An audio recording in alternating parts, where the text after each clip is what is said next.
Three today. We're just the three of us today. Welcome I to the. ate the other one. Which one did you eat? Don't worry about it. No, I am gonna worry about it. What do you mean? Don't worry about it. Obviously, it must not be Look, important if we didn't notice. Look. Ooh. According to U.S. law, I'm not allowed to comment on ongoing investigations. Moving on. I see. Moving on. Right. Welcome to the Twin Empires podcast. I am Phantom, and I'm joined here today with Zephram and Johnny. Hello. Greetings. And today we are looking at one of Johnny's projects, Johnny's Legions, Yes. the 13th, the Arguably Nova Bears. my favorite. We know it's your favorite. That's why we gave you this one first. Yeah, my special boys. Special boys. I love them.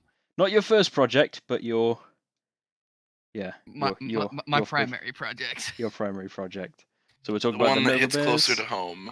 the Nova Yes. Bears, and their Primarch Keenan Usperian. Is that how it's said? Usperian? Yes. Yep. Keenan Arthur Uspirian. Uspirian. Okay. Johnny, In other words, bear. Bear. Yes. Johnny, would you like to give us a summary of the Bears? Alrighty. Well, they're not as unique as you might think at first among the legions. They are one of, I think we have 4 different shock trooper legions. Do we really? Yes, we have my legion, the Nova Bears. We have Golgar's legion. We have your legion. We have I think we have one more. Are the honor-bound shock troops though? You said that in our video about it, so I certainly hope they are. They're shock troops, yes, but they also there's a lot of emphasis for them on like battlefield control as well. That's their primary focus. They have shock troops, but all Astartes are shock troops. Yeah. Just the degrees of shock troopery varies. On a scale of no shock to heavy shock, how shock troopy are you? we need to go after this podcast now. I'm gonna make like a graph and it's gonna be like the shock scale. On a scale of 1 to 10, how shocking are you? It's gonna be like little sticks with like the Legionnaire helmets on them. And it's gonna be like on a scale of like 0 to 10, how shocky troopy is your Legion? On a scale of sun to the mist. I know. I know. Oh god, we knew what we were getting into. We were on the highway moving down the projects, and we just took the first like road that came up. Just took the first exit. Yeah. Okay, no. That was Johnny's fault because he said we were one of 4 shock troops. So just like, well, hang on a minute. No, I think we should fact check that first. All right. Anyway, they are shock trooper legion. They are primarily could speak English. I will tell you that they are a trooper legion that specializes in Death World, seeing as their gene seed gives them greater resilience to natural or disastrous climates. Do you want to try like? Can you just replug your mic real quick because you're breaking up a little bit on my end. Son of a freaking. Is that the same for you, Zeph, or is that just my mic being iffy? It's just a tiny bit. Just a little bit. Okay. Are we any better? Try again. Try again. Are we there? Oh yes, no, that works. Okay. Woohoo! So they are Death World hazardous conditions specialists then. Yes. Okay. Their homeworld is a extreme variation. It is not as unstable to the degree like Fenris was, where sometimes your island just explodes for no reason. But Baal does have 2 extreme climates. You can go from the beautiful, bountiful summer on one half of the planet to literally nothing is alive right now. Winter on the other side.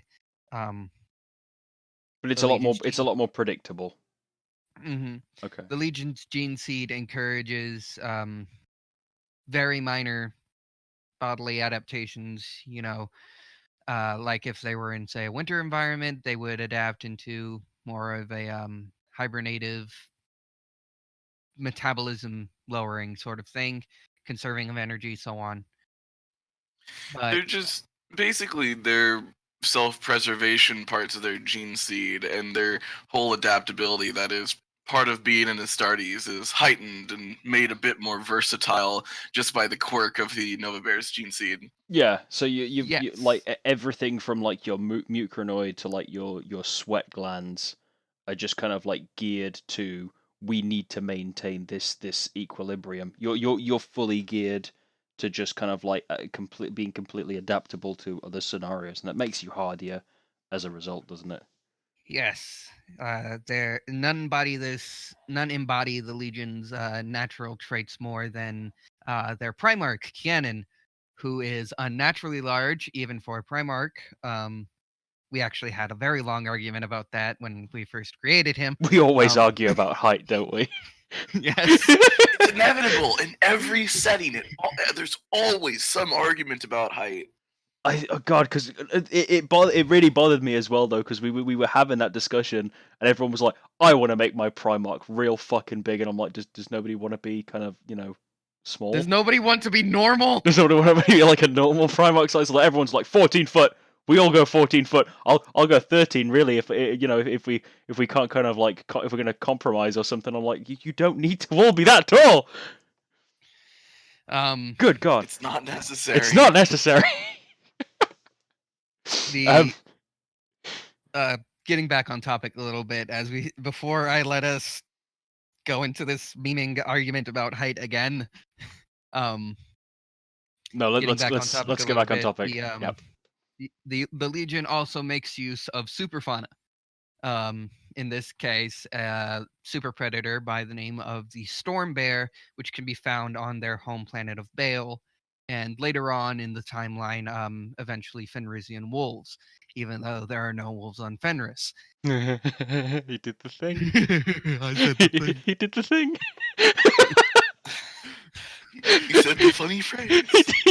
He did the meme thing. He did it. So yeah, that was a pretty good overview. But like, let's cycle back to kind of earlier on in the timeline. How did the 13th start out in the Unification Wars? What was their identity? How did they establish themselves? This is actually something that we haven't gone over a lot in the span of our writing project, but I have had thoughts about this. So they were part of the third wave. They were the third wave. So they would have been around probably. I'm thinking from a timeline perspective, what long was it before the Thunder Warrior? I swear to God I should have this timeline just up and ready to go every time we do it. But so the Thunder Warriors once again were wiped out in 786 millennia 30. In our timeline. So you had 2 years with the Thunder Warriors before they were purged. So part of the third wave, the 11th all the way up to the 15th, you were all deployed as a single wave. Mm-hmm.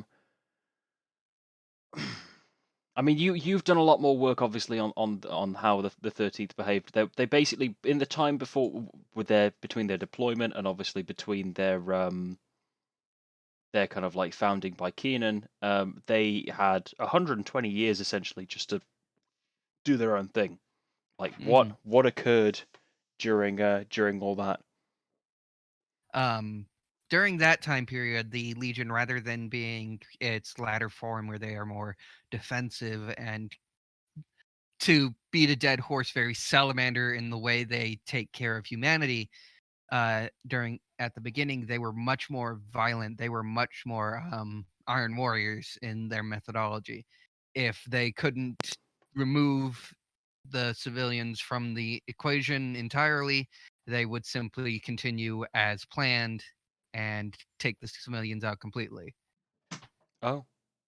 Yes. And they would do this all in chase of victory. They were very egotistical in the beginning. They wanted to win. They didn't care how they got there. Hmm. So would the term for that be like were they reckless? I suppose you could call them reckless. They weren't carefree in their in how they dealt with enemies, but when it came to preserving anything, it was a crapshoot.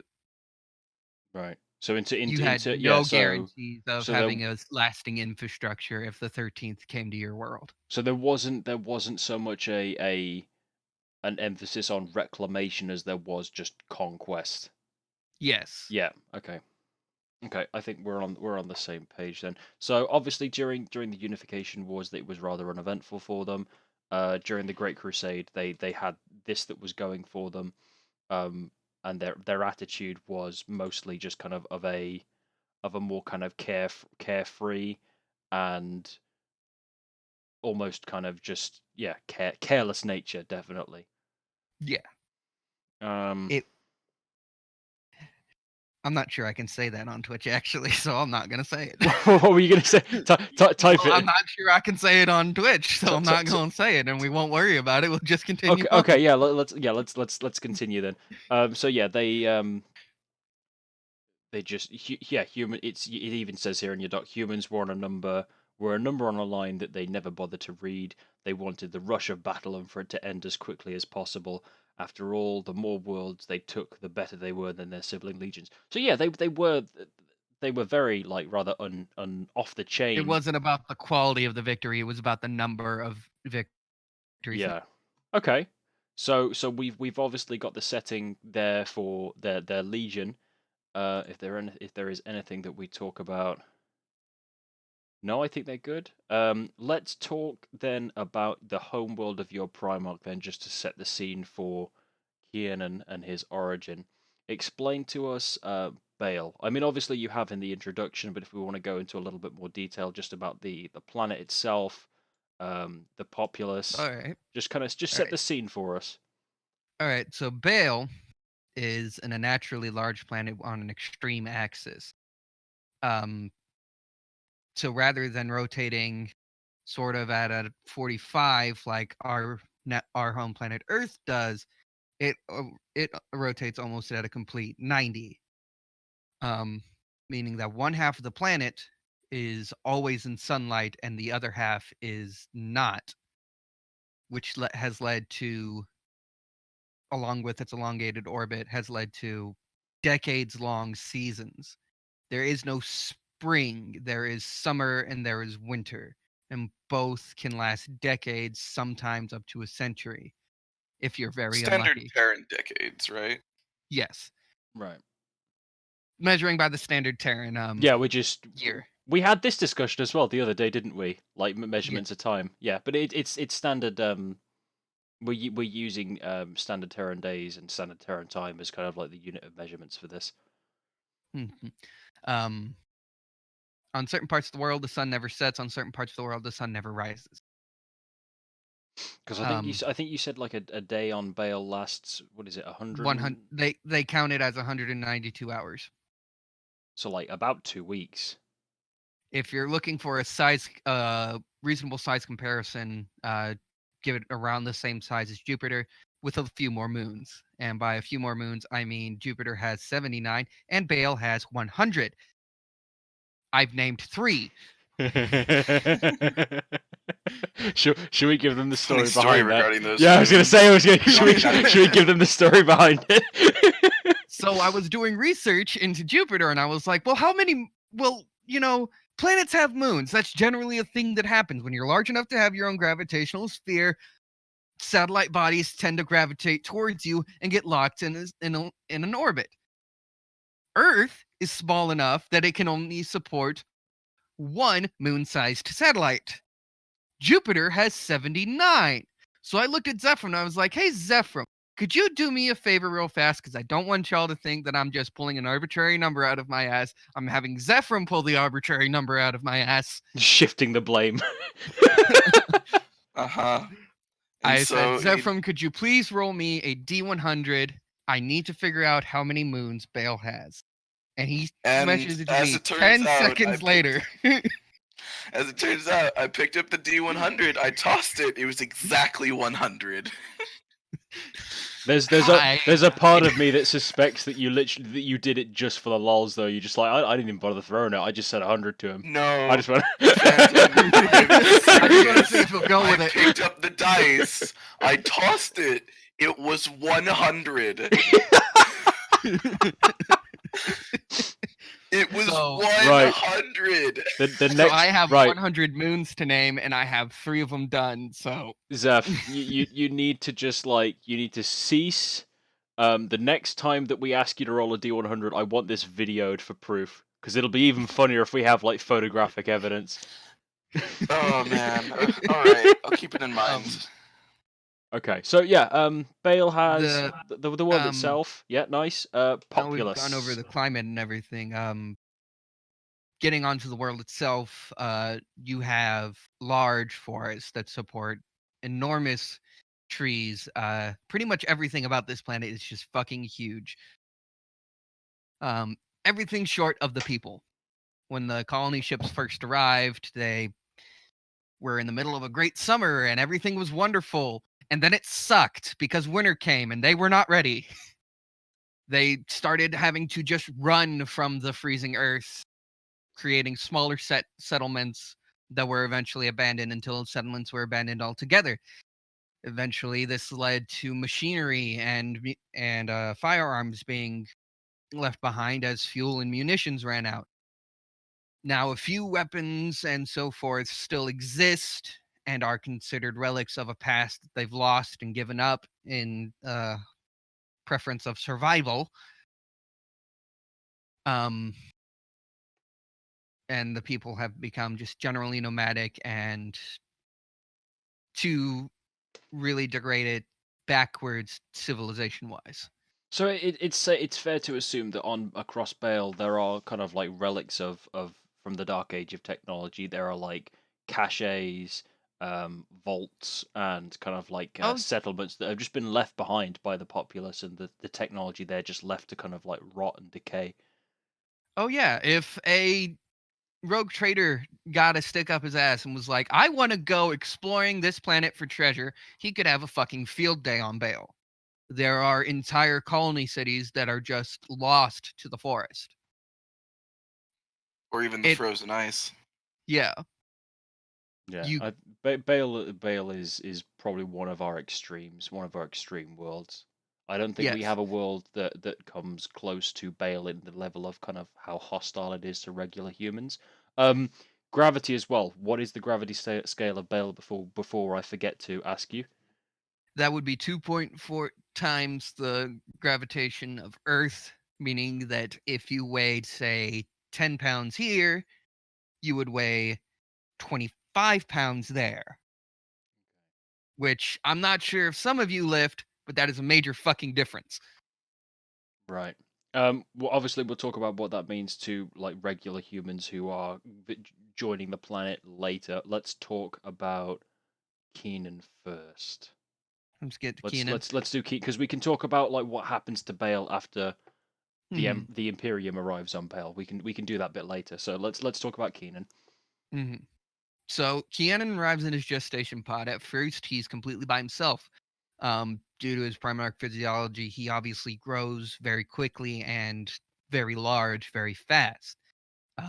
Due to his superior physiology, he's also able to learn and perform almost evolution of man at the accelerated pace. He discovers fire on his own. He learns how to create tools, cook, that sort of thing, take care of himself. Eventually, when the winter finally comes, he realizes, this winter is going to be hard. I'm going to have to hunt things when there's nothing to hunt.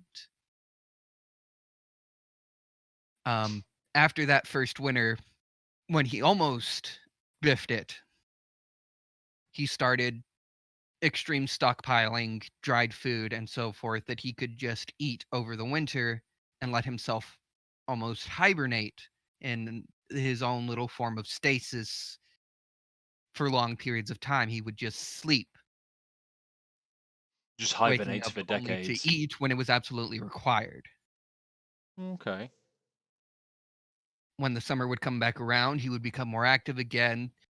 You know, it's almost like he was behaving like a bear. Gee, I wonder where the analogies are coming from. We're on Bear. we're on the quadruple bear, threat bear. now. This is where and eventually we come into a major diversion from the canon Primarchs and from his sibling Primarchs in the AU.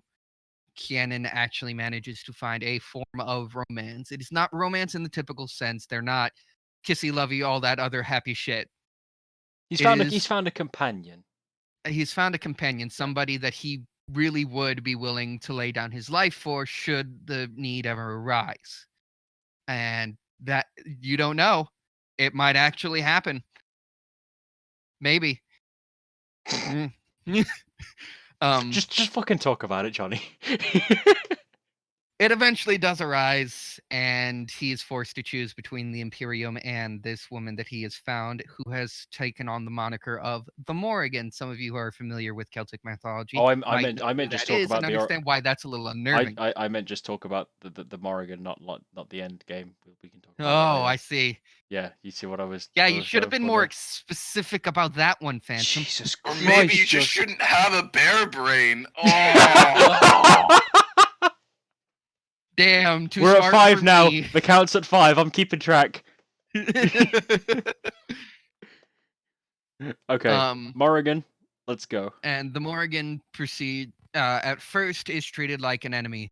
It's a foreign body in his territory. He doesn't want her there.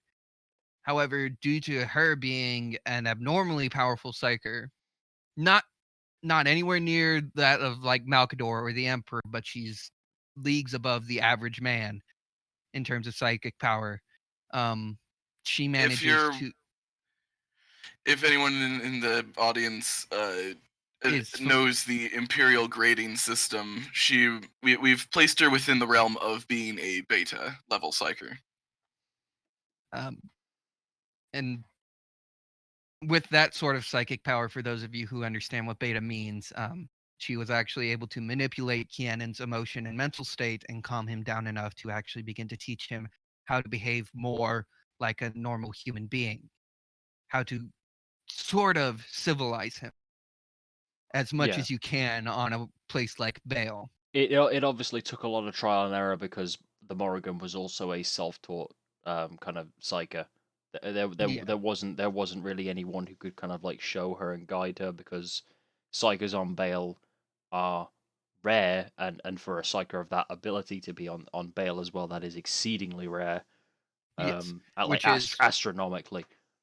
Which is part of what leads to the almost deification of her and Kianen. He is the unstoppable force that cannot be reckoned with, and she can turn trees into frogs, and nobody can do anything about it. Wait, is that for real, or are we bigging that up? No, that's an exaggeration. Hyperbole. Shit. Okay, we forgot. She we didn't forgot to actually vet turn that. a tree into a frog, Phantom. God, my heart just then. Holy fuck. I was like, well, when was that written? Hold up. Phantom, I gotta fact check that. Holy shit. Okay. Right, so I see why I might be cutting out a little bit. My connection is fluctuating like it normally does. So the questionable internet in the realms of Nether, Ohio. So the Morrigan and Kianen were able to communicate, obviously, through the Morrigan being able to calm Kianen down, Kianen being more receptive of her kind of like of her approach, and then between the two of them, that it kind of like it grew over time into kind of like a just a companionship. Yes. Not anything more than it needed to be, because obviously like romance doesn't exist for a Primarch. It's it's not a concept they can understand in the classical sense. You can't apply romance to a being who is above, built literally for war, above and beyond humanity. It just isn't. It makes no sense. What is love when you're actually God? What is love? Keenan, don't hurt me. What is love? Keenan, don't hurt me. Don't hurt me, please. That's how she calmed him down. Canon. This is actually how it happened now. Right. Let's moving down the list then, Johnny. We've got to another major diversion. This diversion, however, was not the idea of the Primarch. Much like the Morrigan's companionship with him, it is completely at the fault of the Morrigan. She has the humanity that Cianan lacks, and in an effort to try and bring that humanity back to him, to make him understand the value of life and why you shouldn't just wantonly abandon it just because you want to keep what's yours, she took on an orphan child from one of the nomadic tribes. Cianan at first is hesitant about it, but eventually relents, thinking it's one more mouth to feed, but they're humans. They hardly touch my stores anyway. I think Keenan, over the course of his origin and definitely like during the Imperium, he does soften up a bit. Yeah, it's kind of just trying to get rid of that feral nature of his, and that's the Morrigan probably has a handful with that. Much like his Legion, Cianan starts out really fucking hard and then gets really fucking soft. And then gets really fucking hard again. After some hydration. Yeah, you know where that analogy's going. After some hydration and a long period of bed rest. Jeez, no, we're upsetting Zephyr. Come on, we need to keep going. Anyway. So Keenan adopted this orphan child. His name was. They name him Connell. Connell is Cianan's link to the nomads, whereas he and the Morrigan were being separate from the humanity of Baal. The Morrigan simply understanding the human plight, and Cianan not understanding any of it. Connell is their link to the struggle that the people of Baal are going through, and eventually this leads to Cianan reaching out to people as they start to pass through his territory, and eventually offering them protection, then leads into further deification, being mysterious in the woods. Hang on, you're breaking up again. You're breaking up again. Damn. Who the fuck let A's in here?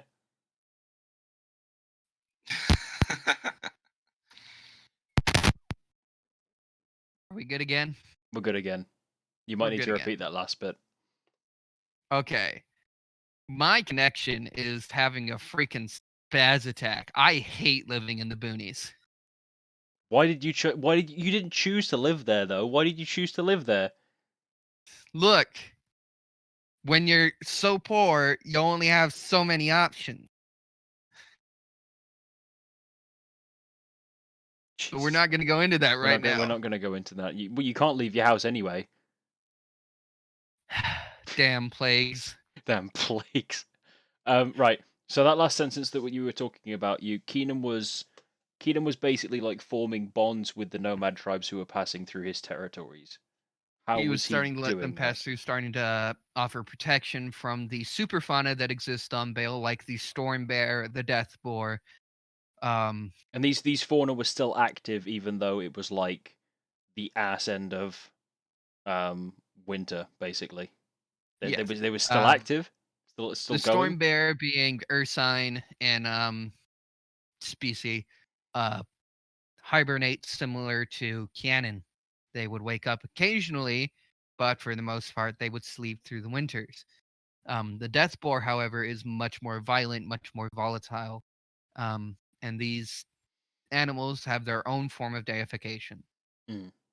Whereas with Canon and the Morrigan, they are singular figures that get the quote-unquote god status. The Stormbear, the Deathboar, and the Great Stag get the totem animal treatment. Right. You can embody aspects of these creatures. Canon himself embodies the Stormbear most accurately, very gentle when he doesn't have to be violent. He's not going to seek you out to fuck up your day. If you're in his territory, you're fair game, but otherwise he's not going to come after you. The Deathboar, on the other hand, will seek you out, it will fuck you up, and it will not give a damn about you or your children. Right. And I'm assuming through doing that he gained a reputation amongst the nomads. They would kind of make a point of passing through his territory more and frequently then. At first it's hesitant. They know that this is his territory and passing through it is a threat, but as he starts to offer protection, as Deathboars and Stormbears start to, become a problem for nomads passing through his territory, he starts removing the animals from the territory, either by killing them or forcibly relocating them. It's definitely not against their will. What was he airlifting them out? Just like throwing them? Just chucking bears. No, you're like a nomad passing through like Keenan's territory. You see this fucking bear get launched. Like, oh yeah, that happens sometimes. Yeah, don't worry about that. Don't worry about it, guys. It's okay. Dad, I didn't know the storm bears could fly. They can't. That's canon. Yeah. See that fucking boar fly over there? Yeah, that happens sometimes around here. It's just, that's normal.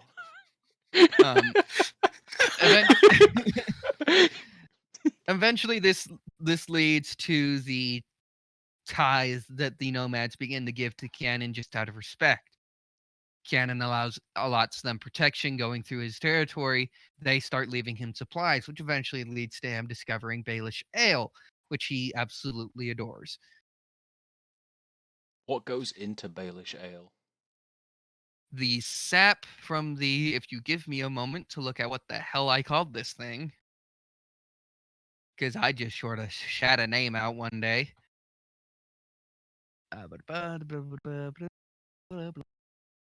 Not looking in. I've derailed us a little bit, but I'm genuinely interested. I know it can be a very interesting thing, and it's definitely an off the wall. Because obviously, Russ had the Fenrisian ale, didn't he?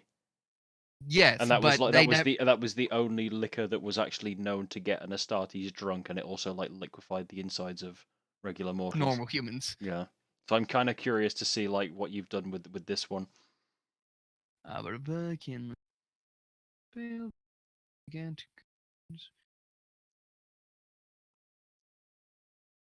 soon considered de facto. A tribute came to him from the great Ocran tree. So it's like the Ocran tree sap? is the primary for I speak English, I promise. Are you good? It's my first language. The Ocran tree is the primary form of flora on Bael. Okay. When you see the great forests of Bael, they are typically made from the Ocran trees. And they can grow to immense heights, and the sap from the Ocran tree can be turned into Baelish ale. Okay. I'm happy with that. You done derailing me? I'm done derailing you, I think. Thank you. Emperor. The arrival of the Emperor. This methodology eventually carries over into his discovery by the Emperor of Mankind, who, as often he does because he just likes to do it, disguised himself as an average human being, passed through the territory of Canon, and was offered hospitality. Eventually, after seeing the kindness and strength that Canon possessed, the Emperor, who immediately realized this was one of his children, reveals himself and explains that he is one of his children, and that there is an entire legion out there that is looking for the kindness and guidance that Kianan has been offering the nomads. And Baal was brought into the Imperium by the Emperor of Man and the 13th Legion. I was just thinking, can you imagine how like just completely lackluster it would be if the Emperor turns up in like this cave or something to see this huge 14-foot dude. He's like, you must be my son. It's like, no, that ain't me. That ain't me. I just eat lots. Your boy's over there, and there's like this little 6-foot scrawny dude. No, you ain't looking for me. He points at. That ain't me. It's probably that kid there. It's that dude. That ain't me. I know who my daddy was. My daddy was a bear. So sorry. Before I derailed you, we're doing that a lot this episode. It's because I'm a very funny person. The Imperium discovered Baal. The Imperium discovers Baal. What was the casualty rate for the Imperium after they discovered Baal? So, at first, it is simply learning the terrain, scouting out a good spot to start a settlement. Much like the colonists before them, the new settlers made the same mistake of believing that it would only ever be one side in summer and one side in winter. These new settlers fell victim to the same problem. Winter came, and they were not ready. The first settlement on Baal was completely wiped out in the first winter. They refused to flee and instead tried to preserve the settlement out of stubbornness and a lack of understanding. The people were not used to the gravity. They were not used to being on a planet like Baal. The nomads continued their way of life for a very long time until Kianan returns, discovers the attempted settlement, and explains how this is going to have to happen if a permanent settlement on Baal, a stationary city, is going to work. First and foremost, it can't be the typical city. Most of the people on Baal are not going to settle down. That's not their way. If it's going to exist here, it's probably going to be a military installation with housing and so forth for military personnel with the occasional civilian worker. Okay, so did obviously, like, talking about like to the uninitiated, then would regular human beings, would they have to, until they were adapted to Baelish kind of like the gravity, would they have to wear any kind of like assistance, like exoskeletons, just to assist them with getting around until they adapted to the gravity? Yes. At first, coming to Baal, you would have to have some form of assistance until your body had become used to the gravity and had developed enough muscle mass that you're not, falling because of your own weight. Mm. So that you stop feeling so damn obese. It's fair enough. The preliminary to coming to Baal is an increase of gravity on your ship. They slowly amp up the gravity until you get to Baal, at which point getting onto Baal is made a little bit easier, though the planet itself versus the gravity you can apply on a vessel is obviously very different. Point being, you had to undergo rigorous training to build up the muscle mass in order for your muscles to support your own movement on the planet. Yes. So you have to go through like a rigorous kind of like selection and just kind of like training process before you even get onto the planet. Yes. This isn't a summer vacation place. This isn't a paradise world. You're here to work. If you're coming to Baal, it's for a fucking reason. You don't get any of like those rich dentists trying to hunt a bear. Yeah. You're not. This isn't a big game hunter location. This isn't a fucking paradise world that the planetary governor next door to you said, hey, you should really try this Baal Assail type shit from this tavern on Baal. Nah, if you're going to Baal, you got to prepare for it.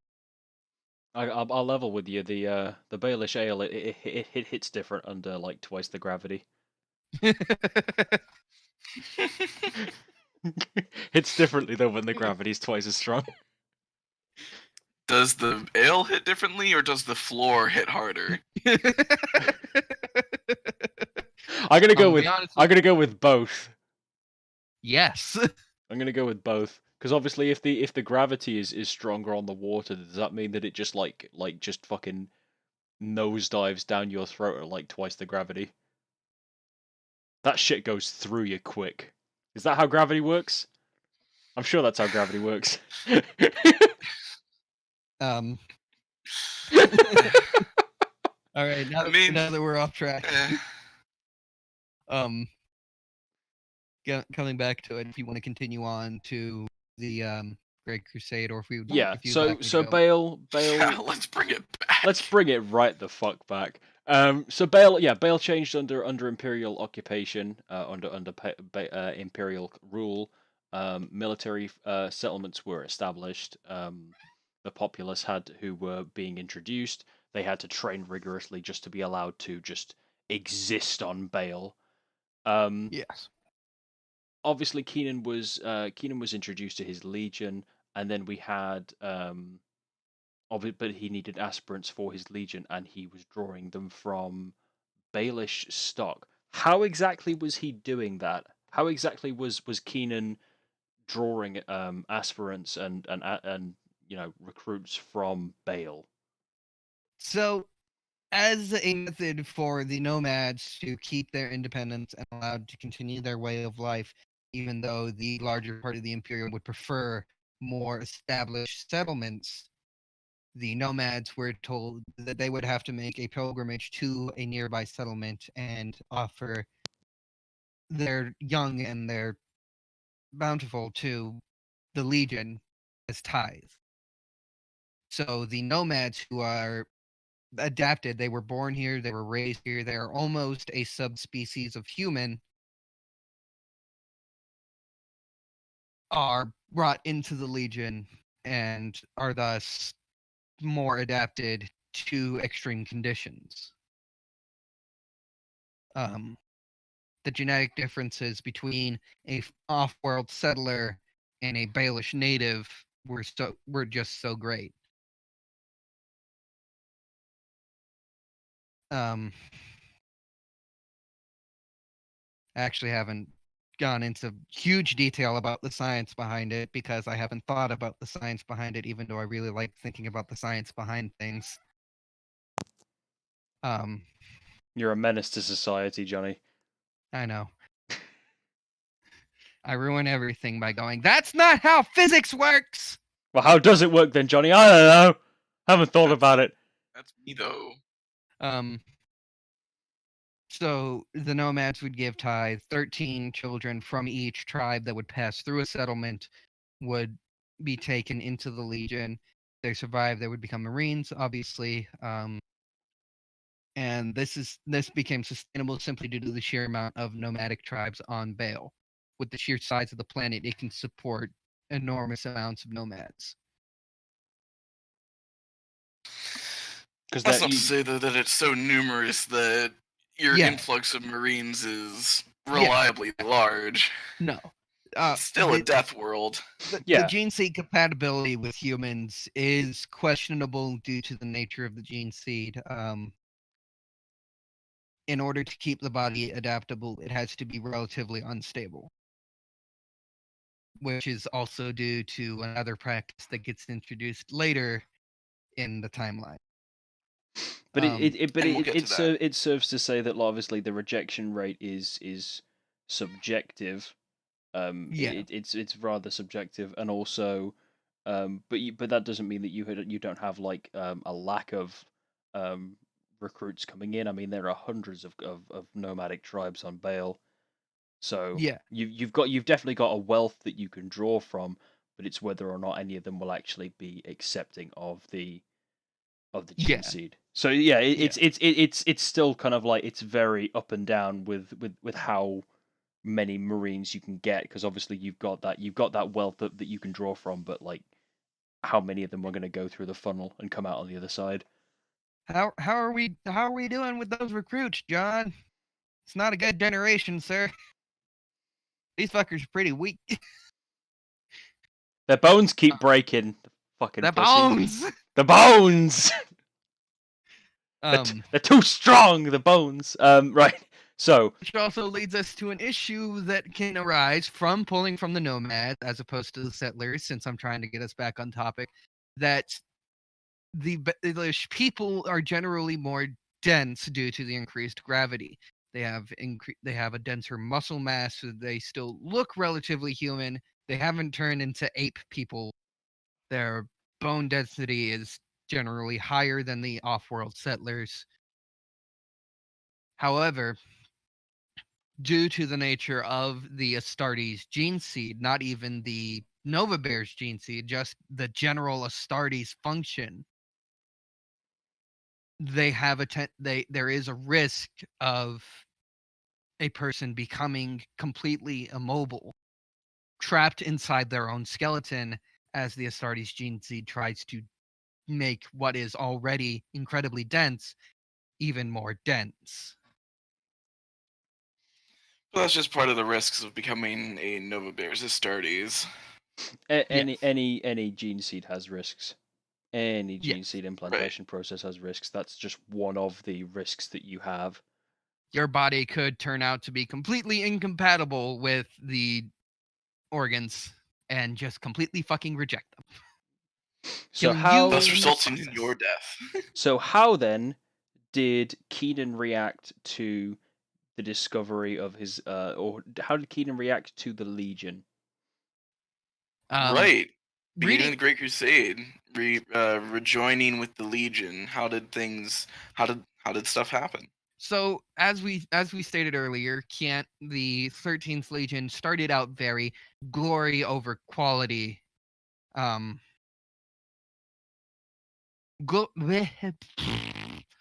Glory over prosperity. And Canon, obviously, when coming into not that way. Of course, he started out that way on Bale, but over time, with the help of the Morrigan and Connell, he became more sympathetic to the human plight.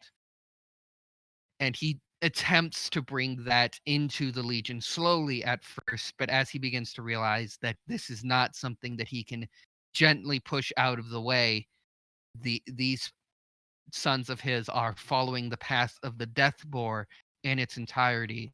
They just want the glory of the kill. They want victory, and how they get there is relevant. He tries to gently push them onto the path of the Stormbearer to be mighty yet gentle. And unfortunate, I was going to say, how successful is that? mostly the younger generation who haven't spent decades looking for this father, for this guidance, like the older generations of Astartes have. They begin to outcry and rebel against his way of doing things. When Cianan eventually reorganizes the clans of the Legion, Clan MacMorna, Clan Kenzie, Clan Lachlan, and Clan Kumail, or Cool if you're in certain parts of Ireland. So they've been moved to the one side. These clans, yeah. He finds that the younger generation are flocking to Clan Cool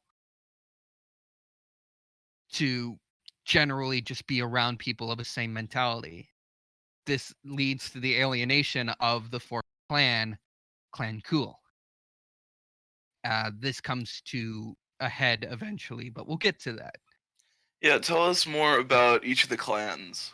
All right, Clan MacMorna is, you could almost call them the Honor Guard clan. When Cianan has to pull a new Marine into his Fianna, into his Honor Guard, he has a tendency to pull from Clan MacMorna. They are martially inclined. They follow the path of the Stormbear, mighty yet gentle. They train constantly, but they don't go out of their way to be violent. They are willing to talk. Each clan is led by a patriarch. The patriarch for Clan MacMorna is a man named Gol. So the patriarch is the equivalent to a commander, basically. Yes. Yeah. the patriarch is the equivalent of commander, and then we go into the typical breakdown of brother, sergeant, lieutenant, captain, patriarch. Yeah. Each clan is broken up into companies. You've still got that going for you. So right, Yeah. we've got Kumail, McMorna. We have Clan Lachlan. Clan Lachlan is the most gentle inclined of the Legion. This is also where most of the Legion's psychers reside, mostly due to the fact that as a psyker, you generally have to be more in check of your emotions. You can't let rage fly off, or you could wind up doing something incredibly terrible. So of the few psychers within the 13th, they were generally in Lachlan then? Yes. This clan follows the path of the Great Stag, avoiding combat if at all possible. If they can make a concession and avoid coming to blows, they will. This clan also gets stuck with the worst job in the Legion later on down the their patriarch, I believe I named him. I forgot what I named this man. Did I name this man? Let me have a look. I don't think I did. This man is currently TBD. McMorna. No, I don't think you do. Nope, I do not have him named yet. All right, I will we'll name have to him. work on that later. Well, we will. I will have to work on that later. There are holes in my lore, but I am trying very hard to fix them. And a lot of the lore was fixed very quickly. Would we like to do Asperian first, or have we done Asperian and we'll do Kenzie? We can do Kenzie next. Kenzie gets the best job in the Legion. They train and handle the super fauna, the storm bears, and later on the thunderwolves. This is where the touched will reside later on. We'll go into that. So Kenzie has the largest concentration Kenzie, of the bear riders. Yes, this is where we get into the motherfucking bear riders. Bear boys. This is where we come into the Superfauna cavalry of the 13th Legion. The Storm Bears are given augmentation to ensure their survivability in an Astartes battlefront, almost, seeing as Astartes aren't just sent anywhere willy-nilly. Are they armored? Generally, they are armored when it is deemed necessary. Some of the Storm Bears are large enough that they don't need to be, though it is encouraged. I don't think a thick hide of fur is going to help against a rocket. Oh yeah, I was just thinking that like a bigger the bear, like it just means more flesh is just going to get exploded when the bolter shells start hitting. Well, yes. But there also comes a point where there is enough flesh that you can lose a fair amount of flesh before shit starts going sideways for you. May I present to you the heavy bolter? This is also true. May I present to you a las cannon? Belt fed. This bad boy is belt fed. I would like you to meet my belt fed autocannon. There's only so many bears that you can throw at an autocannon before like you start thinking maybe I should put some metal on that. You either like cannons are in fact anti-tank guns. Yeah, I was gonna say like it's either the bears overwhelm the autocannon or you run out of bears. Like you need to you should probably armor your bears, man. I'm just saying this like I said, it's not required at certain sizes, though it is always encouraged. Yeah, like if you're charging a trench full of like auxilia, then yeah, like fuck it. You don't got to worry about armor plating your fucking giant bear. Yeah, but if you're fighting a tank battalion, then that's a bit different. Those flashlights got to get through like 3 inches of fur itself alone, and then there's the hide. The fur is like just like it just acts as a natural armor, everything on Bale is just like, nope, you ain't killing us, no way. I mean, have you ever tried to cut through matted wild fur? It's not fun. The fur is bulletproof.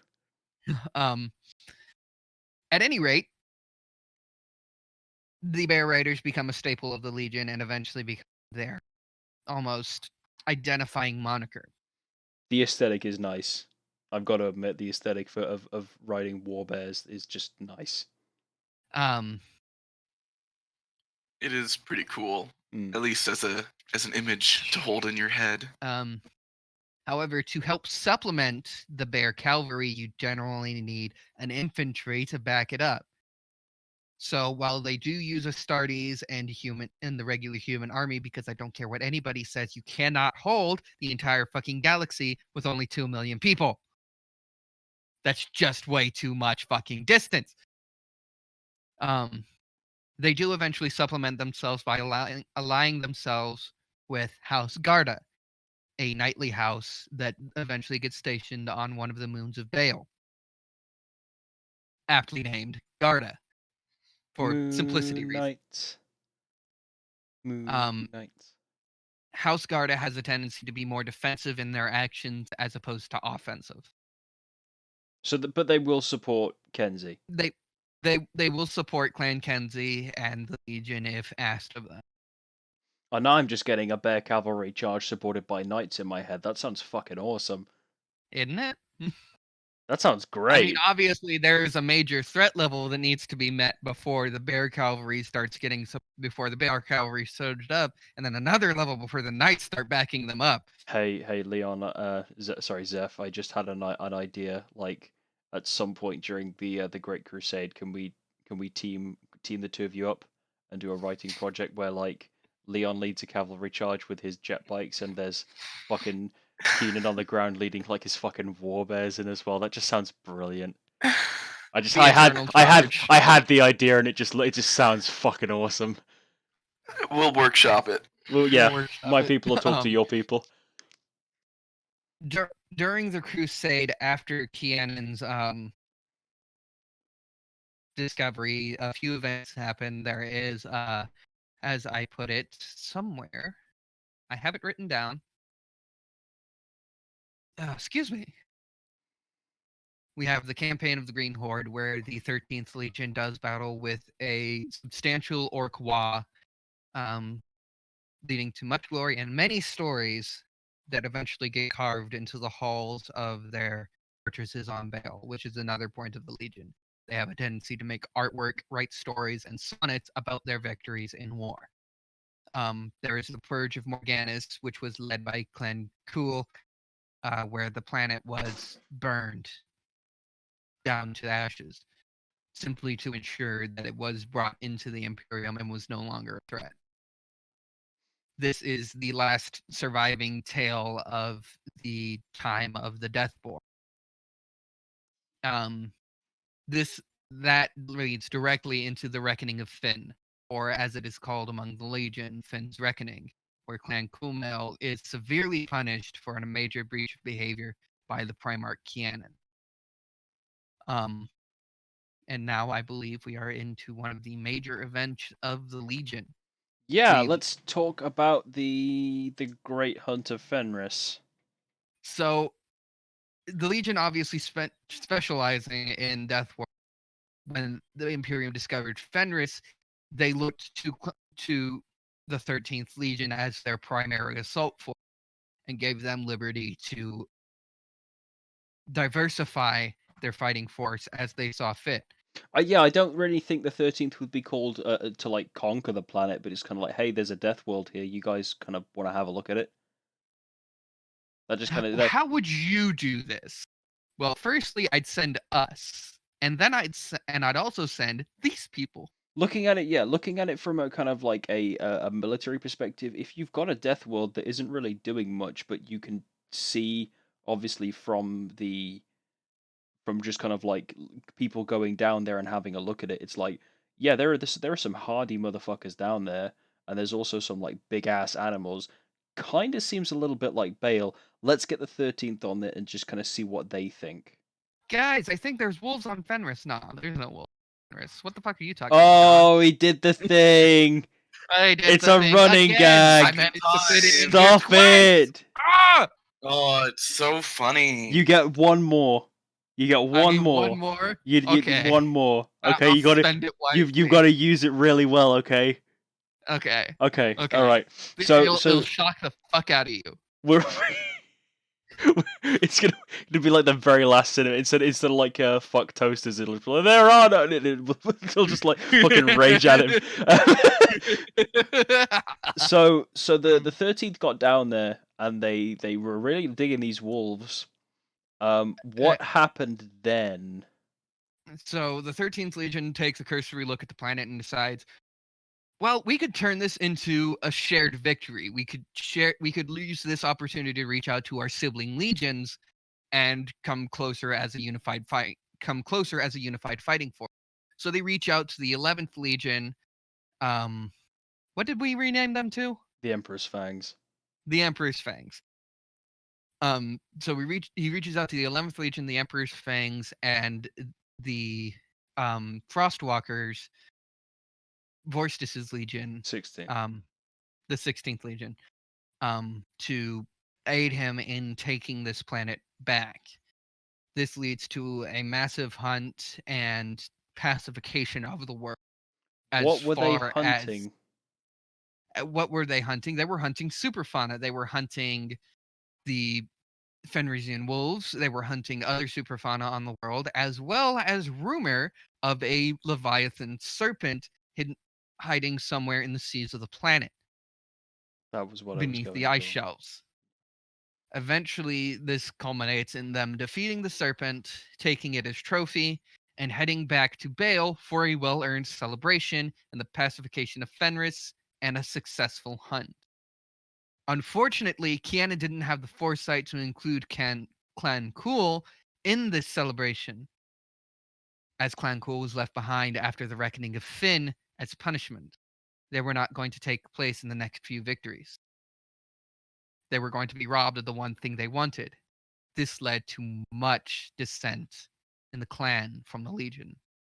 This culminates at the Feast of Baal, later named the Red Feast, when Clan Kumail, in a surprise attack against their relatively unarmed opponents, assaults the main fortress of Baal and begins a small rebellion on the planet. Loads Balta with malicious intent. This leads to the revealing of another minor where a legionnaire can become feral in their intention, can lose their senses and just become a wild beast of violence. That is then later elaborated upon. Yeah, let's elaborate on that a little bit later. So Kumail assaulted Keenan during his feast. I believe there were a number of other legions there. There were at least 2 other Primarchs there. Vorstis was there. There was Vorstis and the Primarch Tigurius was there. Tigurius was there as well. Yes, Tigurius. What were the casualties of this rebellion? This left most of the Legion in tatters. There were some in the other clans who were of a mind with Kumail, with Clan Cool, who chose to join the rebellion after the Red Feast. And as a result, the 11th Legion was called in to play executioner to the rebellious sons, and Kianan was taken to Terra for essentially a trial. What was at first sold as... Initially, I think it was a case of the 13th which stood down. They were told, like, you're all grounded until further notice, which, okay, fair enough. Keenan was confined, the 13th were confined, and immediately... Clan Kumail was wiped off the map. Yeah, the 11th basically decided that Kumail was to be exterminated, and that was done at the request of the Emperor as well. The rebels were just to be destroyed completely. So Keenan had no interaction with them whatsoever. He wasn't even present as they were destroyed. He could only just sit and just kind of like listen to the reports that were trickling in. And then once Kumail was finally destroyed, and he had that all to think about. The 13th and their Primarch were summoned to Terra, along with the other Primarchs of the legions who were available. Not all of them came, but most of them did. And it was at that point that the Emperor made the decision that Keenan was to be executed for his neglect of his legion. As a leader. Yeah, for his incompetence as a leader and his neglect as a Primarch. Many of the Primarchs openly argued this.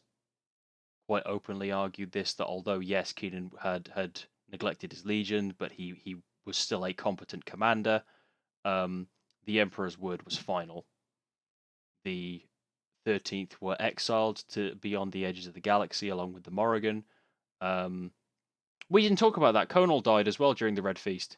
Yes, Conal died.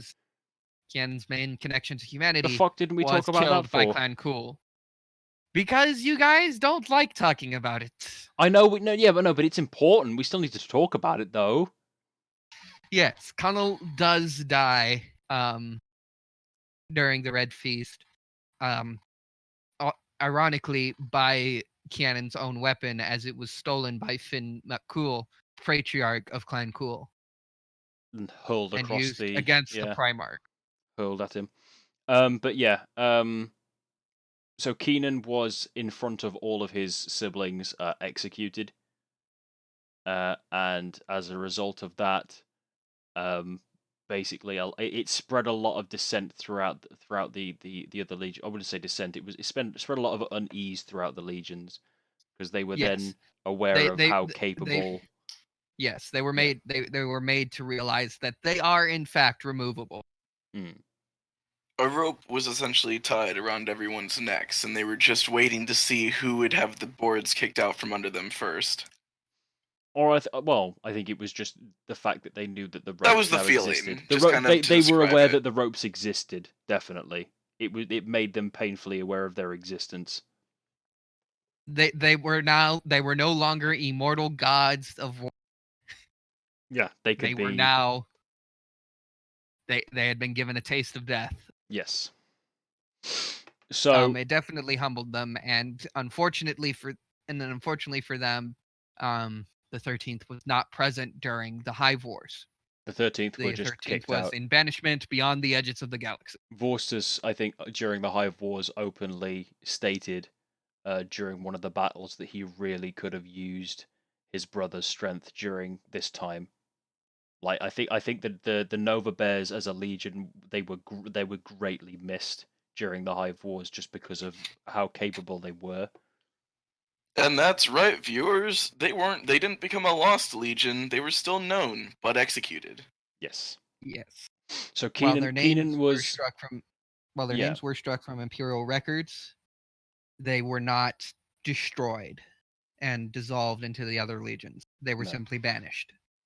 I think that it was basically a penitence crusade for them. They were told that it is eventually, once this galaxy is claimed, we will move our gaze beyond our galaxy. If your legion survives beyond the stars, you will be honored with bringing the Emperor's light to other galaxies, and so you will go first. Without any assistance from any of the other legions, without any assistance from the Mechanicum, from ourselves, what you have right now, take it and go. And it's an honor. Pack and your also, shit, get the fuck out of my house. It was an honor, and it was also just a fool's gambit, because no one knows what exists. It was an execution. Yeah, they were sent out there to die, and a lot of the Primarchs and the legions saw it as that. Death by service. Yeah, they saw it as that, definitely. So yeah, the 13th weren't present during the Hive Wars. What did they develop, though, during that time?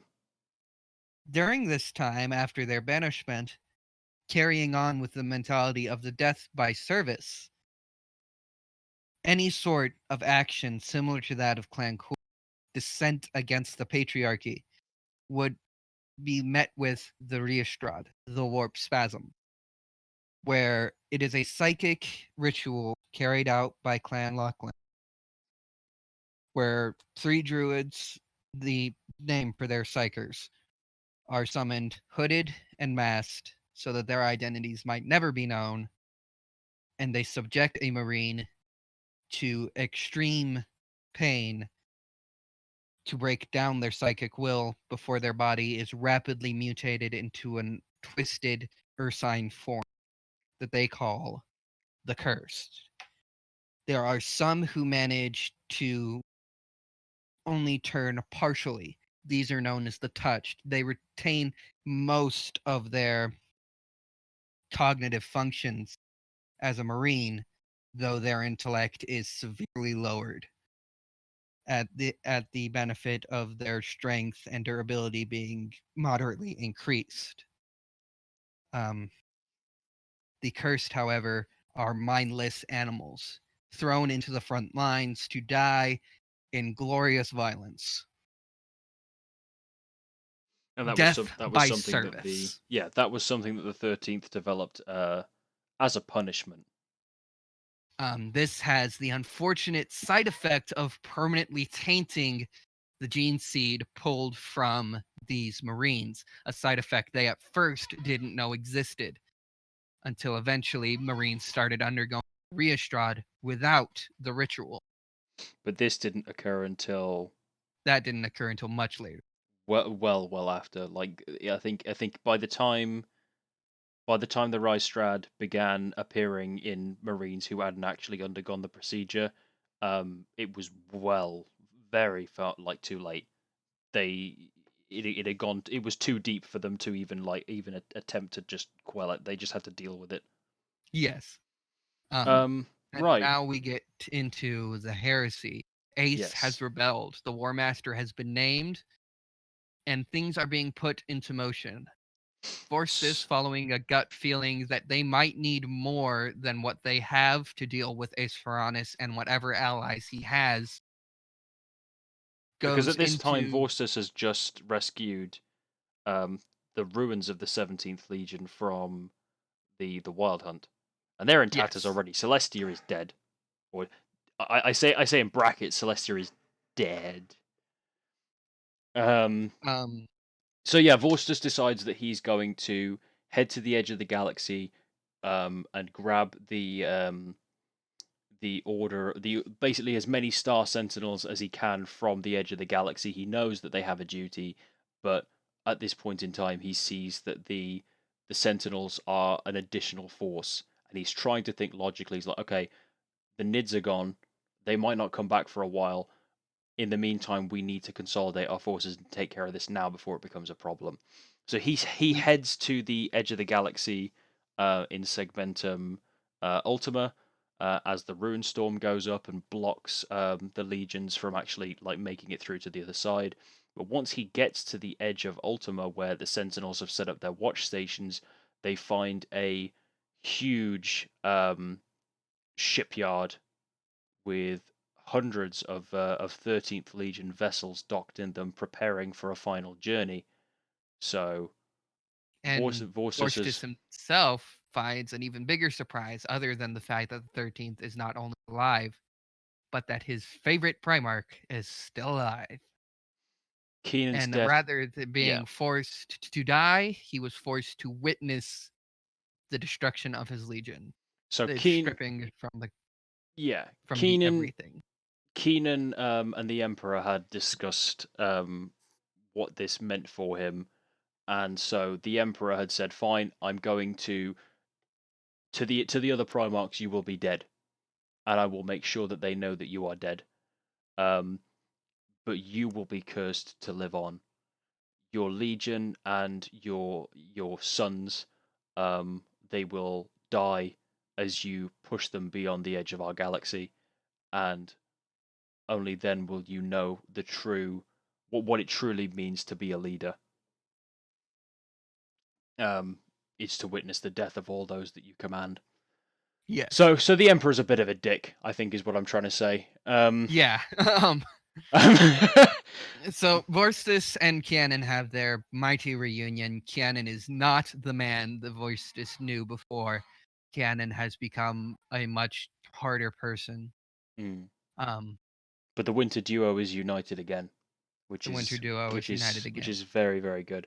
They So used to be a winter trio, but we changed that. yeah, the Star Sentinels, like, I think they all but refuse to go because to and they return. and they attempt to talk the 14th Legion into staying, The 13th. arguing that the Tyranids are a much larger threat. Whatever Ace and his crew do is going to be nothing compared to the destruction the Tyranids bring. And Canon, echoing what he will later say, opts that the Imperium must survive. Even if it's broken, it has to live. If it doesn't, then what did he spend decades out here on the edge of nothing doing? Absolutely. And that brings us into the Shadow Crusades. So the Runestorm at that current point in time had cut a big hole, or a big kind of like swath through Segmentum Ultima, stopping the loyalists from returning and assisting their brethren. So Kiernan, Vorstus, the 17th Legion, and a small force of 20th Legionnaires who had decided that yes, the Imperium does need to survive, otherwise we'll have nothing to defend. Basically, spend the next 5-6 years fighting a number of shadow wars against not only the forces of the Solar Wolves, led by Enko and Sargonus, but also the force of the Blazing Skulls, led by Jaraxxus. So it's not so much that the Blazing Skulls and the Solar Wolves are trying to outright crush the Loyalists. They're just trying to keep the Loyalists away until they can take care of Terra. So, and this is where we also come into a major divergence from canon as well. We do not establish Imperium Secundus. It's dumb. It's dumb. We talked about this a lot. Like Keenan's priority is protecting the Imperium. Vorstus rationalizes that the main reason that this runestorm has gone up is to keep us from getting to the other side. And Celestia doesn't really have a say in it because she's dead. Yeah. And the 20th Primarch doesn't have a say in it because he's dead. So it's basically Vorstus and Keenan calling the shots, and they've just decided like, well, no, we have to get back to the other side. But in the meantime, we have to find a way through, and if we can't find one, we need to make one. Yeah. So for the 6 years, they are trying to find a way to get through. And until eventually Kiernan just puts his foot down and says, "We can't keep searching. This is a waste of time. Yeah. If there's no way through, we're going to have to make one." So they do. I mean, there are a number. There's a few battles that take place, obviously, before that. The Deathlord's homeworld of Noctria. There is a battle that is waged against the Blazing Skulls to keep that planet, because the Blazing Skulls are just trying to keep the Loyalists distracted. So there's a battle that happens on Bale in Segmentum Ultima. Malkia, the homeworld of the Emperor's Fangs, and Noctria, the homeworld of the Deathlords, they are all under attack. And so the Loyalists are kind of like not only looking for a way across, they're also trying to keep these worlds defended. Eventually, they are able to come across. I think the best way to do it is probably if they were to capture some heretic navigators, and just tell them like, look, you need to plot a way through for us. Obviously, one of the concerns was that the Solar Wolves were going to come after them. So before this movement, there is a huge diversionary offensive launched on the realm of Acadia in the southern half of Segmentum Ultima, on the same side of the Runestorm as them, just to keep Enkonen busy putting out the fires, and then the Loyalists just make a bum rush trying to get through the Runestorm. During this, there is a battle that takes place. I think this is the climax of the Shadow Crusades. There's a battle. This is where all the important stuff for the Shadow Crusade happens. This is where the Runestorm is broken, and the 13th and 16th and 12th. The 12th not so much. The 12th are on their tails definitely, but it's I think it's more of a fight between Chaos itself, because they're in the Runestorm, but the details haven't been worked out there. But what we have worked out is that the Morrigan and Keenan end up fighting a demon on the surface of a world, and this demon is blessed with foresight and divination. He attempts to use his knowledge of what's going to happen to try and dissuade Kianan from doing what he's doing, from ending the demon. Yes. And I mean, this demon, I think the name we're going with, I think is the three of us here. Are we happy with that? Because I didn't like the idea of just using like just using the same demon that fucking killed Sanguinius. So the demon's name was Barbatos, and he basically, there was a battle that took place between the Morrigan and between Keenan. The two of them were fighting this demon. Keenan obviously supplying the strength, and the Morrigan, who was just trying to wrestle with his psychic power as well. The Morrigan was attempting to kill this demon by reciting its true name, forcing it to stay in a physical form in the world, so that Kieran could finally get the killing blow on it. But obviously, but the demon's name was also the words that were being manifested or being spoken. It had basically like left a load of safeguards in its name as well. It had left incantations within its name that meant that the Morrigan was killing herself as well while she was reciting its name, and Keenan couldn't do anything because he was holding this demon back. Much like him having to choose between life and the Imperium, he again was having to choose between the thing that he loved most in the world, in the metaphorical sense, and the Imperium. And he chose the Imperium. Indeed. So also looking through, during this battle was going on, Barbatos is taunting Keenan as his wife is dying, or as his companion is dying. The demon is taunting him and just saying, like, you could stand your armies down this day, you could be gone to the edges of the galaxy, and your legion would continue for millennia in prosperity. He goes, but stay the course. You'll bring nothing but ruin and destruction, suffering upon your sons. They will falter, fall, and succumb to a corruption that you bring upon them.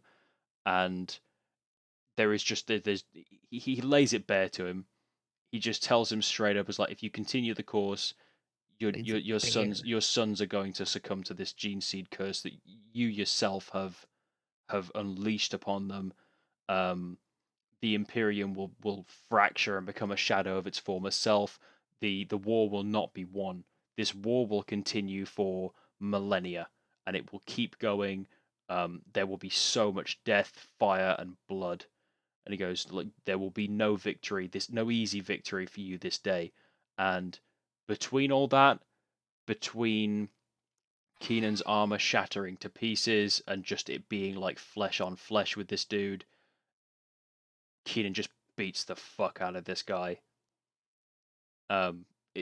It's his belief, and I'm sure Johnny agrees with me. It's Keenan's belief that should the Imperium still live, that should be enough. If the Imperium lives, then his decades of sacrifice, his son's death, the burning of his planet, the death of his legion, will not be for nothing. If the Imperium dies, then why was he ever out here in the first place? And so, with that, the Morrigan finishes reciting this demon's name and dies, and then Keenan calls for an orbital bombardment upon his position, killing them both. Yes, and this time the death is permanent. Keenan is not the perpetual R scenario. He is mortal. Keenan is dead, and Barbatos is also dead. The Morrigan is dead. The 13th mourn the loss of their father, but the rune storm is broken and begins to disperse, giving them a clear path to Terra. And at this point, I don't think the loyalists were the traitors were expecting them to get through. They just Hyzo had just kind of said, like, no, Inkonan and Jaraxxus should be enough to take care of them, because Jaraxxus is just going to set that side of the galaxy on fire, and Inkonan should be enough to just kind of keep them organized. But again, I don't think that they were expecting the Nova Bears to still be out there. Yeah, they were expecting a return maybe of the 20th. They were expecting the 16th and 7th. But to see the 13th come rocking up, that was a bit of a shock. I think some of the loyalists might have cried as well when they saw the 13th like just flying back in to kick ass. Yeah. But I think other than that, like nothing out of the blue happened during the Siege of Terror. Like the loyalists who were separated, they returned. Vorstus arrived. The 13th arrived. Some of the Star Sentinels turned up. And then all those shenanigans went on with the 17th as well. Like, oh yeah, hey, Celestia's alive, yay! Yeah. Like that happened. And then the Nova Bears they assisted with the scouring. I think that was about it. Yeah. A lot of the Riding meat... off of the rage of losing most of their legion and their Primarch, they aid in the scouring. Unfortunately, they aren't very organized at this point, as they are just a frothing wild animal. Yeah, and I think a lot of the meat of the 13th's lore during the heresy comes during the Shadow Crusades. Yeah. That's the meat of it all. Right. So we've done heresy. Now we're into the post-heresy, the outbreak of the Reestrad. As I stated before, the Reestrad unfortunately has a lasting effect on the gene seed that they're forced to pull from these punished legionnaires. They at the time didn't realize that this flaw was there, otherwise they might have done something about it. And by the time they do know it's there, it's far too late. It has become a permanent event in the gene legacy of Kianan, that his sons now run the risk of becoming wild animals, of becoming like they were before his arrival.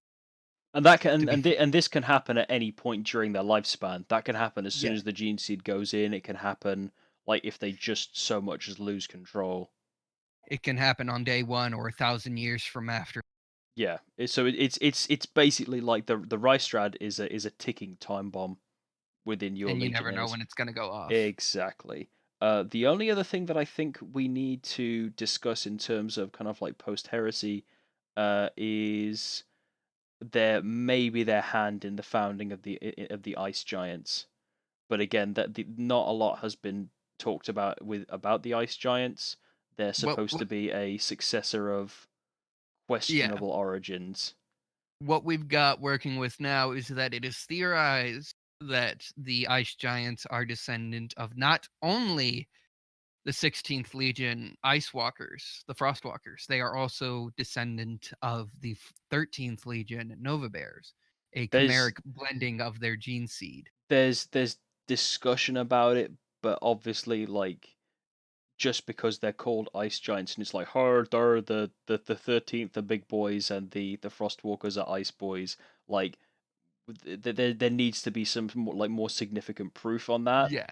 But there needs to be actual evidence to support the claim. Of course. But as a successor chapter, the ice giants like represent probably like the fusion of the two cultures, because like Vorstus and Keenan were always on pretty good terms with each other because they liked snow.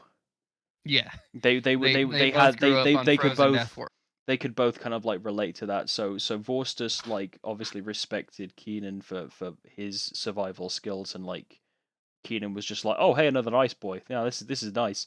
So the two of them got on quite well, and even their combat styles complemented each other because Vorstus's legionnaires, they needed specialist suits to survive Hellfrost bombardments.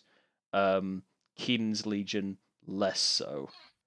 They weren't that dependent upon their environmentally sealed power armor suits. They just fucking charge right in. So Vorstus was like, hey, no, I can use these guys effectively.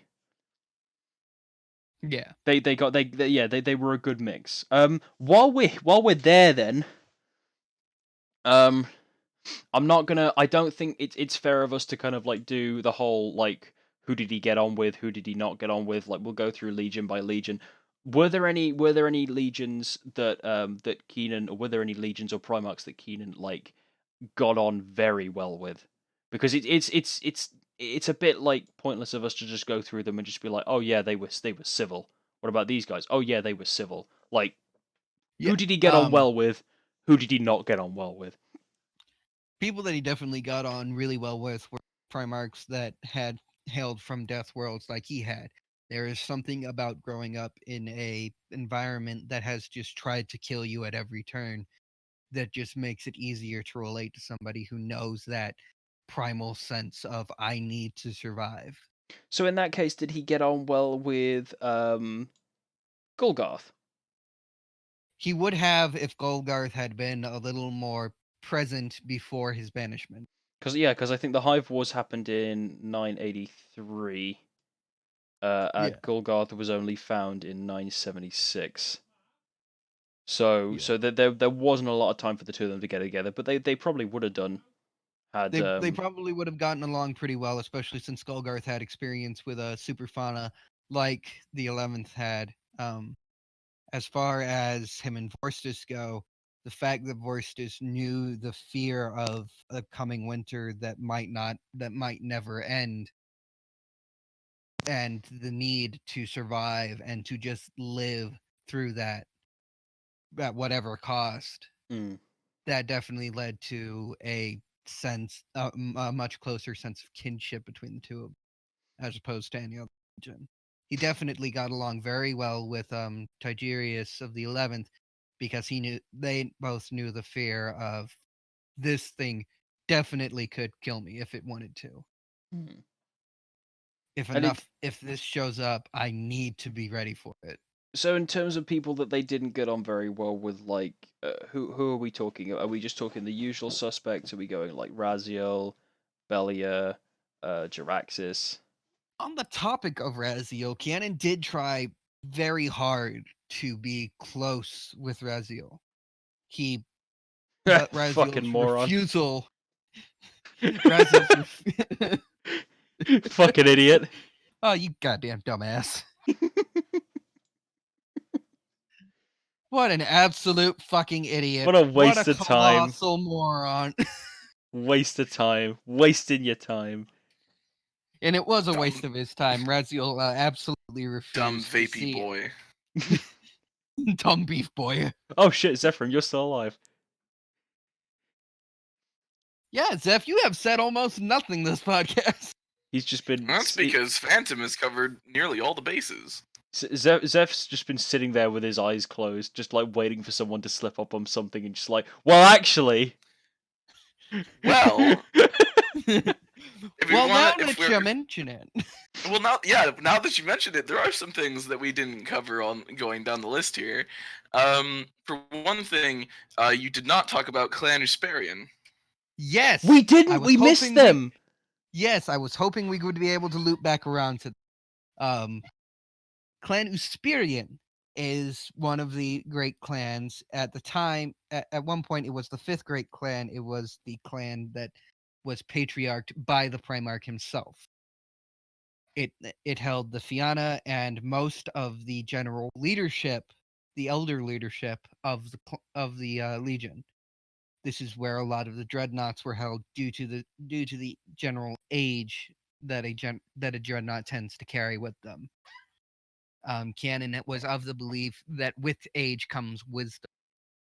He is one of the oldest people on his planet, after all. So explain to us as well, who are the Fianna? The Fianna are the honor guard. There are 20 of them. I have not named all of them. Gol McMorna at one point was a member of the Fianna, though he stepped down when he realized that the successor to his leadership in Clan McMorna was taking the clan down a path similar to Clan Cool.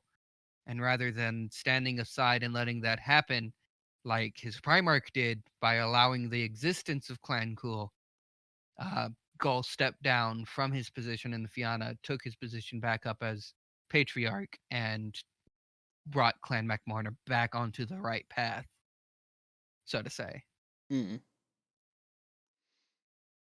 Okay. Zeph, is there anything else that we've missed? Actually, yeah. When you talked about each of the clans, you didn't mention any clan-specific units or special kinds of things other than the Fianna, as you call them. And Kenzie's Bear Riders. Right, the Kenzie's Bear Riders, but what about the others? Well, pre-heresy, they are relatively uniform. Obviously, Clan Lachlan is made. It contains the Legion's Psykers, who are referred to as Druids. The Druids tend to use psychic powers less in an offensive sense and defensive sense, also due to the mentality of the clan. They don't like to reach out into the warp and study it. They are very cautious about.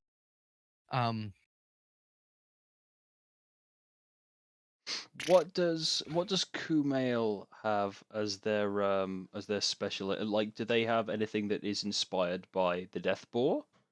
Do they have a formation inspired by the Death Boar? Clan Kumail,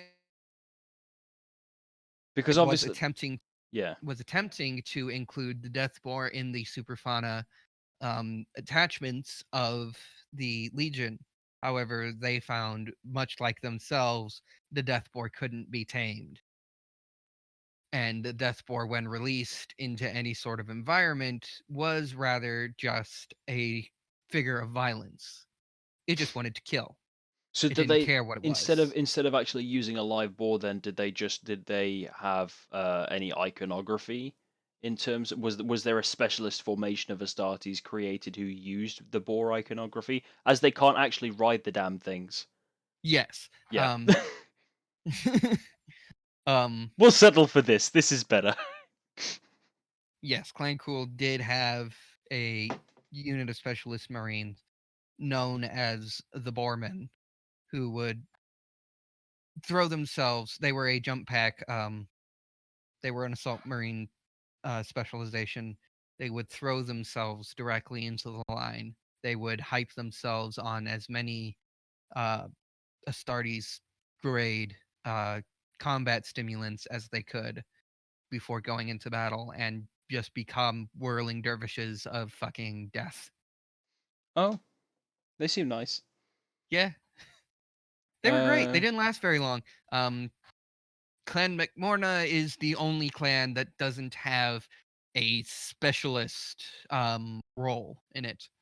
There are no unique cadres that you can join in Clan McMorna. You have the honor of being in the clan that is typically picked for the Fianna.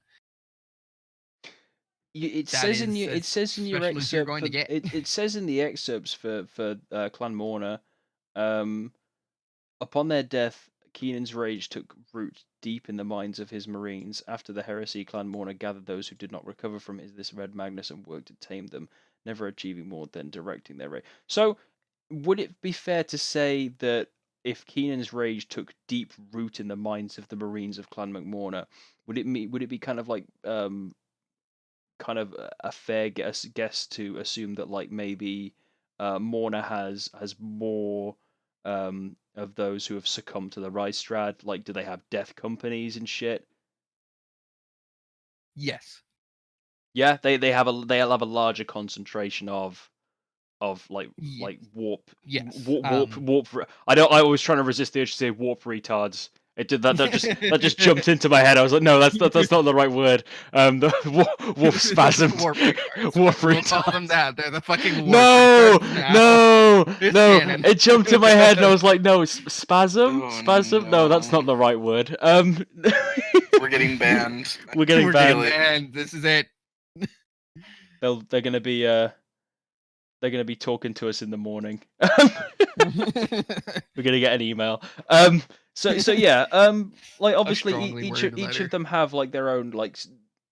From what we can tell, like there's room for you to grow and expand on those. Like Morna having their death companies.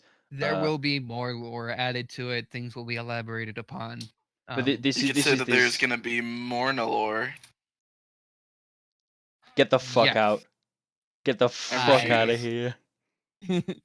Well, Zephram sitting is like, oh, you could make dumbass jokes. I can't do nothing though.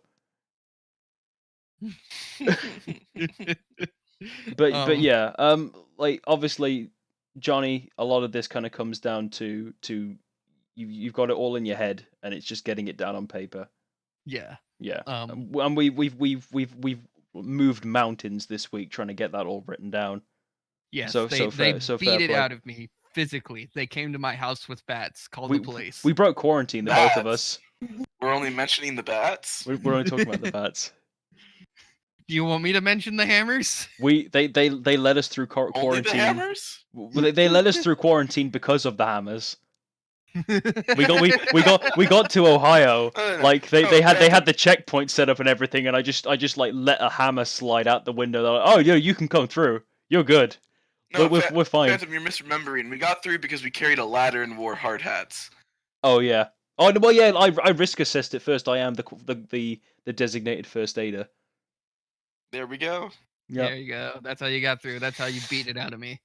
Yeah. So please state the reason for your visit to this state. Like, our friend isn't writing, and we need to beat it out of him.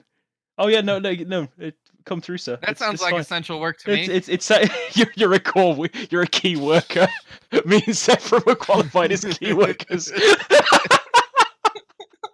I don't even have a job.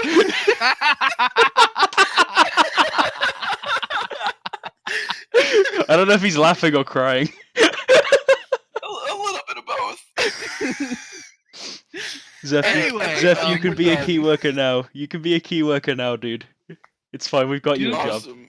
Is there anything else that I did not hit on the list? I think we're good.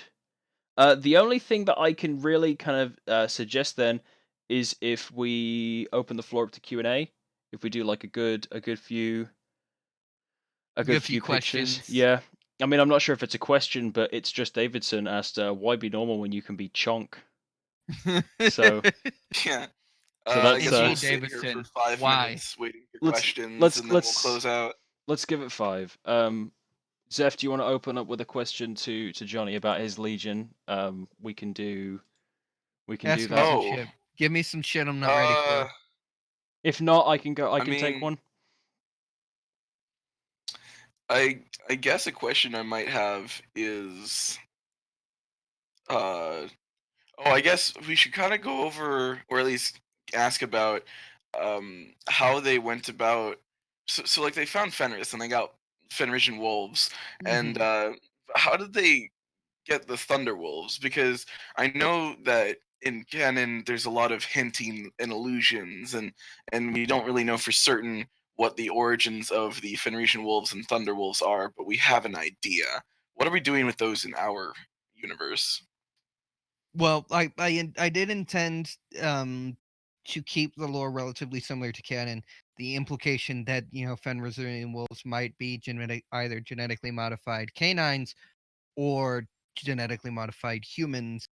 And I'm not going to use the joke now. You tried to trick me into it. It's not happening. He did. He baited you. You baited him. You baited me so hard. You nearly fell for it as well. We nearly got you.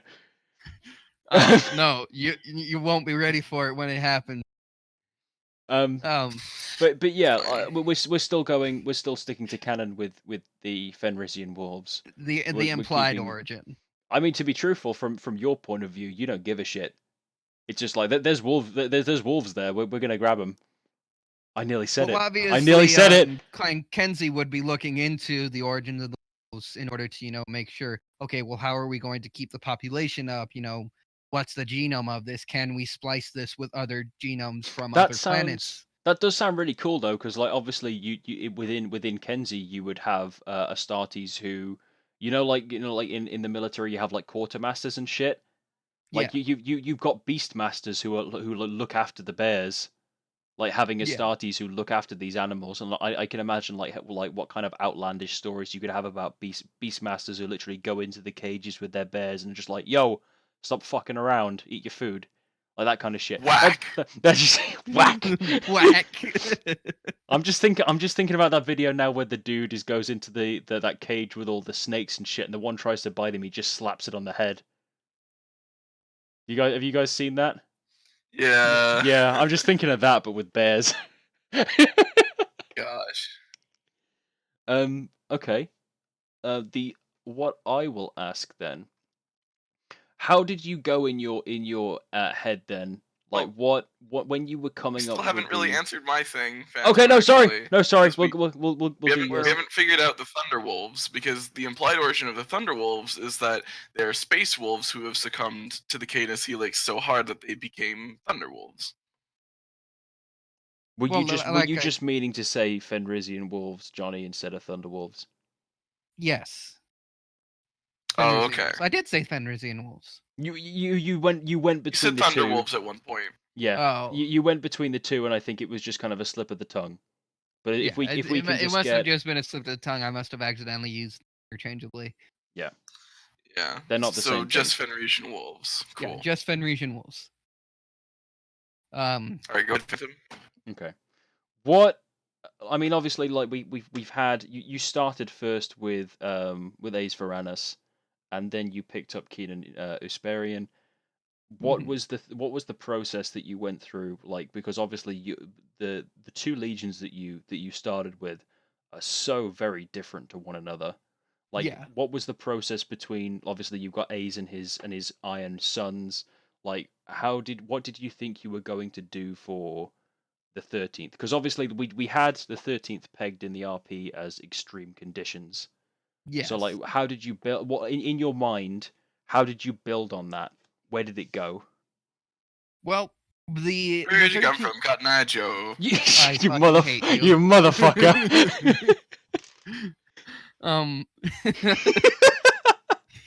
God damn it! I didn't even realize I did it. He just... God damn it! You just fucking slipped it in. Oh. Zephram's really good at that. Oh, easy sailor. Okay. Okay, sorry. No, What's the matter? You're afraid Zephram's gonna slip it in again? Shush, children. I've asked Johnny a question. Answer the question, Johnny. Okay. Get my stick. You get your stick then. Get my stick. The idea for the 13th Legion originally sprang from an earlier Lost Legion homebrew that I had been working on for some time called the Astral Stag. The Astral Stags were in all seriousness a parody of the Space Wolves, and since they were Lost Legions, I wasn't even sorry about it.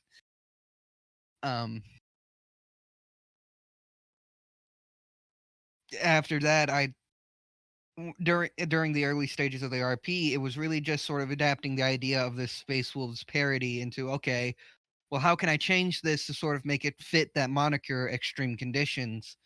And that's when we came up with the original iteration of their gene seed, which was just being hyper adaptable. They would just literally, their body would change to fit whatever environment they were in. Eventually, we came to the conclusion that that's fucking stupid. And we also at one point mainly just the way we applied it was stupid. Yeah, we had the argument as well over like making the Nova Bears, their Legionnaires, just like really big as well. Yeah, and that got slapped away a few times. Like I there were times when I forgot most of us were that of the consensus that a Marine should not be the same size as a Primarch. Yeah, I mean, I'm happy with the Nova Bears being like slightly larger than their other Astartes, like by maybe, I don't know, maybe by like half a, I don't know, a few inches. Yeah, maybe like 6 inches taller, but it doesn't need to be like excessively massive. It doesn't really matter in the grand scheme of things. No. I'm just saying, Abaddon is pretty large enough to be considered near Horus size, but he's an exception, not the rule.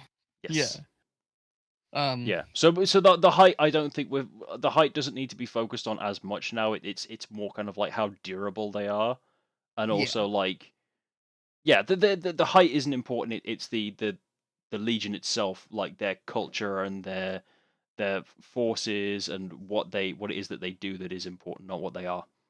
Yeah. And like I said, it was really just figuring out how I'm going to take this Astral Stags Legion, which was literally just Celtic Space Wolves, and turn it into an actual functioning Legion that isn't just made for laughs. We still laugh at it. We still laugh about it because it's really fucking funny. But Because I mean, we are always saying funny shit about it, like there are Fenris. No, you Yes! squandered it. You squandered it. I didn't squander it because I knew if I saved it till the end, you would cut me off, and it wasn't going to happen that way. They were going to hear it. I had to bring the message to the people. I think that does wrap it up, though. Yeah. The only thing that we will, I'll say is, we've obviously got a schedule up for the next couple of podcasts that we're going to be doing. I'm not sure what the order was. Who are we doing next? It's the 5th, isn't it? I think we're doing the 5th, yeah. It's currently on the timetable. We might switch it around depending on ready status. Obviously, yeah. I mean, obviously, we've got our list. If people are not as ready or people are more ready, they'll get moved up or get moved down. But as it stands at the moment, we've got the Sons of the Myth, the 5th Legion, the Obsidian Spectres, the 9th. Then after that, like, Zeph will have had a full month to figure out what the hell he's doing with the Knights Gallant. Yeah, I'm getting close. You're getting there. We got the Astral Jaguars, the Solar Wolves, the Frostwalkers, Brass Mechanists, the Emperor's Fangs, and the Wild Hunt. At the minute, those are our 9. We're going to work off those. We've obviously got the Void Walkers, the Dust Basilisks, Star Sentinels, and the Outriders just kind of sitting in the wings for a bit. But we do have other legions that we want to talk about. At the minute, those 9 are the ones that we feel are quite close to completion and have the potential to be finished very soon. But obviously, with the fact that we have 2-week windows in between each of those, there's time for people to just kind of have like crunch time, which is what happened this week. It was just crunch week for you. They just squeezed it. We're done. We're done. We're out. All right. Yeah. All right. So remember, people, stay hydrated. Fuck toasters.